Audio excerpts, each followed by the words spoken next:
Magical well. Barhampur नाम के गांव में लोगों को भगवान और भूत प्रेत पर बहुत विश्वास हुआ करता था, इसलिए कई लोग बाबा के वेश में आकर कुछ भी कहकर पैसे कमाते थे।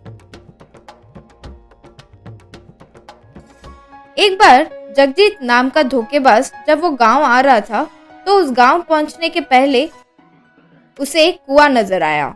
वो उसमें झांक कर देख रहा था तो साइकिल पर जा रहा एक आदमी, तुम इस गांव में नए हो क्या? वहाँ क्या कर रहे हो? वो भूत का कुआं है, कहते हैं उसमें भूत प्रेत रहते हैं। कहते हैं बोल रहे हो, तुमने कभी नहीं देखा? पता नहीं, गांव में सब लोग कह रहे थे तो सुना, मैंने तो कभी नहीं देखा। लेकिन पता होकर भी उसके करीब जाकर देखना जरूरी है क्या? मैं तो जा रहा हूँ, आगे तुम्हारी मर्जी, कहकर साइकिल पर तेजी से चला गया। ओहो, तो मतलब इन गांव वालों को भूत प्रेत का डर है। क्या करके पैसे कमाऊं? जब सोचा तो ये अच्छा सा रास्ता मुझे मिल गया है। उस रात को चुपके से लकड़ी से बनाया हुआ हाथ को उठाकर कुएं के पास पहुंचा। वो हाथ लेकर कुएं में कूद गया। कुएं के अंदर एक कंट्रोल करने वाला रूम को तैयार किया। वो कंट्रोल करते वक्त वो हाथ कुएं से बाहर निकालना, अपने आप मुट्ठी बंद कर देना, ये सब करता रहता था। अगले दिन एक चरवाहा बकरियां चलाते हुए उस कुएं के पास आया। तब कुएं से अचानक हाथ ऊपर आया। उसे देखकर वो चकित रह गया। रूम में से जगजीत,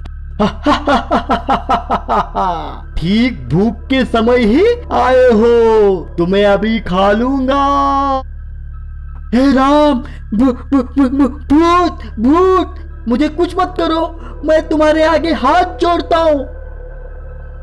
तो एक काम करो, घर जाकर अपना सारा पैसे और जेवरात लेकर मुझे दो, वरना मेरे हाथों मारे जाओगे। सोना कैसे भी दो चलेगा, लेकिन पैसे प्लास्टिक कवर में सील करके ही देना होगा, वो भीगना नहीं चाहिए। अगर ये बात किसी को बताया तो तुम्हें मैं छोड़ूंगा नहीं, तुम जहाँ पर भी रहोगे मैं तुम्हें आकर खा लूंगा। जाओ जल्दी जाकर लेकर आओ।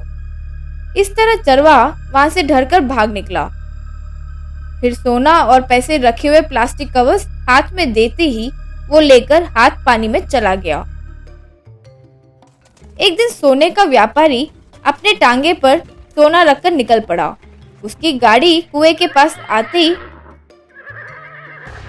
हाथ कुएं से बाहर निकलकर, ओए, तेरी इतनी हिम्मत कि मेरे कुएं के पास आया, मैं तुम्हें यही खा लूंगा। हे राम, भूत, बाल बच्चे वाला हूँ, मुझे कुछ मत करो, मैं बगल वाले गांव से आ रहा हूँ। तुम किसी भी गांव के क्यों ना हो, मुझे क्या? अगर तुम चाहते हो कि मैं तुम्हें छोड़ दूँ तो अपने पास रखे सारे सोने जेवरात मेरे हाथ में रख दो और पैसे प्लास्टिक कवर में बांध कर रखो। अगर ये बात बाहर किसी को बताई तो तुम्हारी जान ले लूंगा। वो व्यापारी डरकर हाथ में पैसे और सोना रख दिया। इसी तरह किसी के भी वहां से गुजरने से उन्हें धमकाकर जगजीत उनसे पैसे सोना छीनने लगा। एक दिन एक आदमी की पत्नी लक्ष्मी अलमारी में देखकर, अयो ये क्या जी, हमारे पैसे सोने नजर नहीं आ रहे, कोई चोर आकर ले गया होगा जी। वहीं खड़ा पत्नी, जोर से चिल्ला मत, मैंने ही लिया है। गांव के बाहर भूत के कुएं में रहने वाले भूत के हाथ दिया हूँ। बाहर किसी को पता चला तो वो मुझे मार देगा, कृपया किसी से कुछ मत कहो। कहते हुए उसे सब कुछ बताया। क्या कह रहे हो जी आप? बगल वाले सुमति के पति के साथ भी ऐसी हुआ है बोली, वो भी मुझे बताकर बोली कि किसी से मत कहना। और वैसे इस जमाने में क्या भूत प्रेत होंगे जी, मुझे पता नहीं क्यों कुछ गड़बड़ लग रहा है। और वैसे पैसों की गड्डी को प्लास्टिक कवर में बांध कर देने क्यों कहेगा वो? आखिर भूत को पैसों से क्या काम है जी? आप जैसे मैं कहूँ वैसे कीजिए। फिर पुलिस और गांव वालों के साथ गांव के बीचों बीच एक सभा जमा कर जो वो सोच रही थी सबको बताई। वे सब ठीक है बोले। फिर वो एक सोने के बक्से को लेकर कुएं के पास गई। पुलिस और बाकी के लोग पेड़ पौधे के पीछे छिपकर देखने लगे। तब हाथ ऊपर आकर, खाने के समय पे स्वादिष्ट मनुष्य बिरयानी बनके चलती आई हो, मैं अभी तुम्हें खा जाऊंगा। अरे ऐसे मत करो, चाहो तो ये सोने का बक्सा लेकर मुझे जाने दो, मैं तुम्हारे आगे हाथ जोड़ती हूँ। और पैसे चाहिए तो मैं बाद में प्लास्टिक कवर में बांध कर दे दूंगी। ओहो, बहुत बुद्धिमान लगती हो। मुझे क्या चाहिए, कैसे चाहिए, पहले ही बता रही हो। ठीक है, ठीक है, उस बच्चे को मेरे हाथ में देकर बाद में पैसा लेकर आना। फिर उसके बक्से रखते ही उसे लेकर हाथ अंदर चला गया। अंदर जब जगजीत ने बक्सा खोला तो उसमें एक अलार्म, कुछ बैटरीज और जुड़े हुए वायर्स नजर आए। ये क्या है? सोना कहकर कोई घड़ी दी हो? तुम्हें ये कोई मजाक लग रहा है क्या?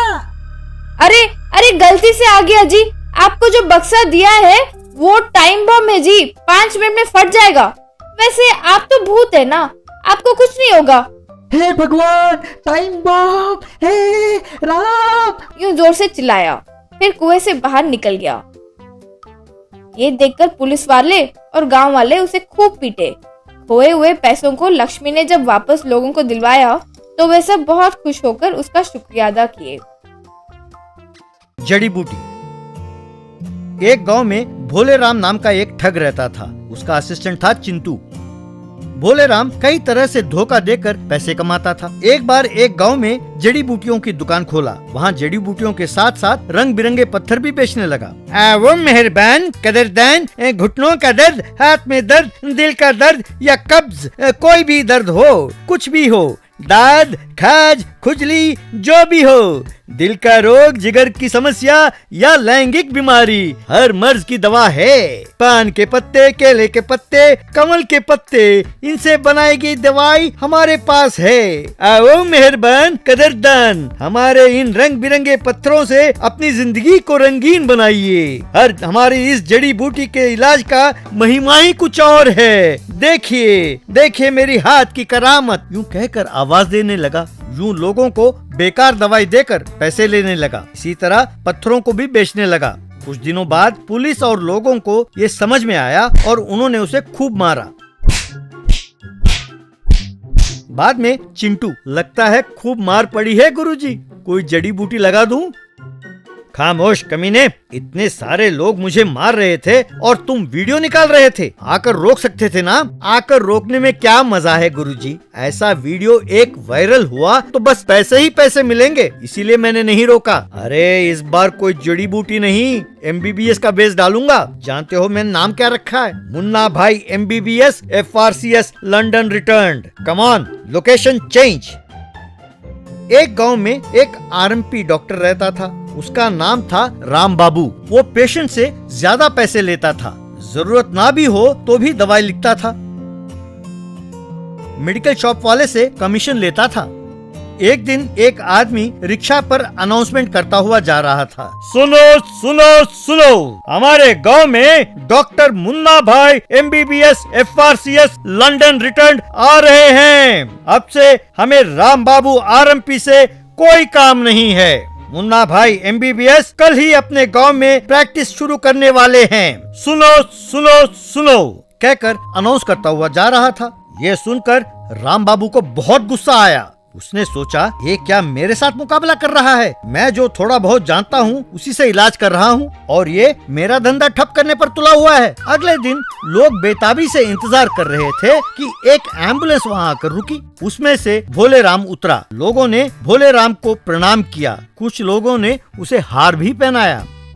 मेरे प्यारे गांव वासियों, मेरा नाम मुन्ना भाई MBBS FRCS लंदन रिटर्न है। अब से आपके प्राण आपके नहीं हैं, मेरे हैं। क्या आप जानते हैं कि मैं इतना पढ़कर इस छोटे से गांव में क्यों आया हूँ? किसी महापुरुष ने कहा था कि गांव ही देश का आधार है। इसीलिए आप लोगों की सेवा करने मैं यहाँ चला आया।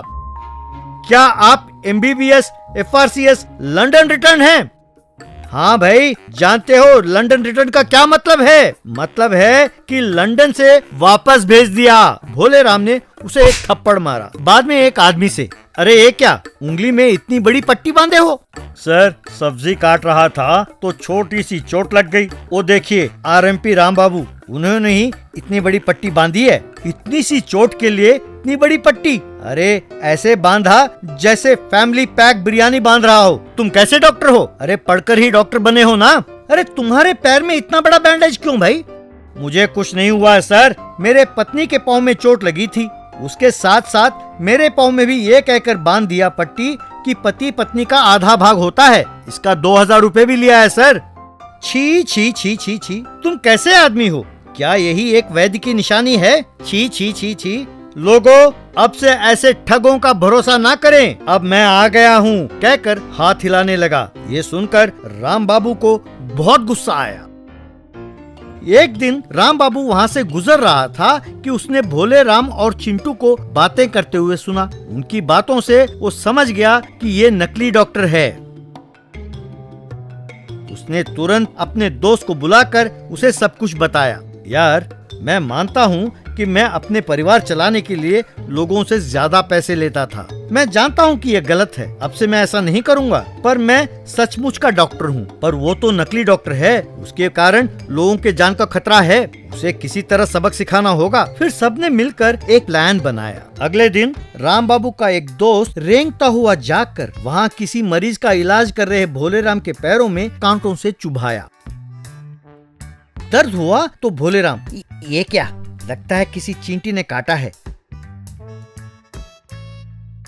थोड़ी देर बाद सपेरे के बेस में एक दूसरा दोस्त आया। वो यूं जताने लगा जैसे सांप को ढूंढ रहा हो। वहीं खड़े दूसरे दोस्त से, भैया भैया, मेरा नागराज यहीं कहीं आया था, किसी ने देखा? अरे वो तुम्हारा सांप था। अरे अभी अभी डॉक्टर साहब के टेबल के नीचे से जाते हुए देखा था। ये बात सुनकर भोले राम ने हड़बड़ाकर पाँव देखा तो सांप के काटने के निशान दिखाई दिए। ये देख भोले राम, आय रे, अरे सांप ने डस दिया है, अरे सांप ने डस दिया है, कोई अच्छे डॉक्टर को बुलाओ। अरे मैं आपके हाथ जोड़ता हूँ, बचाओ। आप तो लंदन से आए हुए डॉक्टर हो ना, आपसे बड़ा डॉक्टर कौन है यहाँ पर? अपना इलाज आप ही कर लो सर।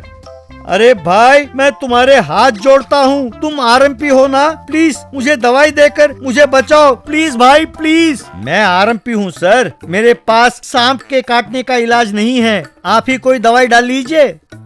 अरे आप समझ नहीं रहे हो, ये असली डॉक्टर नहीं है, नकली डॉक्टर है। ये लोगों को ठग कर पैसे ऐंठने के लिए यहाँ आया था। मेहरबानी करके इसका इलाज करो भाई। सच? क्यों भोले राम, डर गए कि सांप ने काटा है? वो एक नाटक था, अब तुम्हें दवाई नहीं मार खाना चाहिए। बस गांव के लोगों ने मिलकर उसे खूब मारा।